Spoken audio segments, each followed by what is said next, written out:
V italštině ten termín je malnata, což je v překladu špatně zle narozená. Je to tedy dívka, která tuhle nálepku dareby dostala už při svým narození a vlastně s ní nemůže nic moc dělat. Ostatní ji prostě mají za takovou jako smůlonožku nebo čarodejnici, která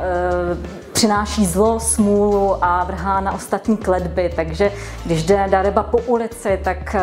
ženy se křižují, muži si odplivávají a bojí se, že by na ně přenesla to svoje neštěstí, tu smůlu. A ta smůla se potom váže i k té rodině, protože stala se nešťastná náhoda, kdy svého bratříčka malýho zhodila z okna,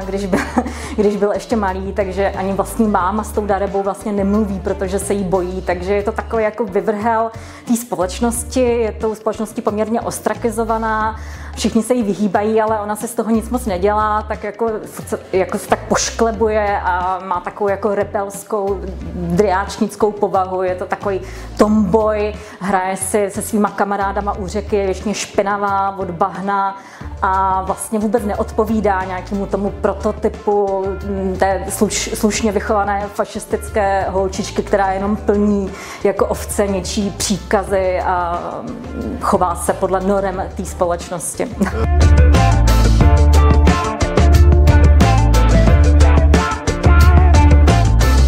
Co vím z rozhovoru, tak právě přímo studovala ve svém rodném městě v té Monce, kde zasadila ten příběh té daryby, tak studovala vlastně deníky, takže opravdu se zajímalo o to, jak tam probíhal ten každodenní život v té Itálii na tom malom městě.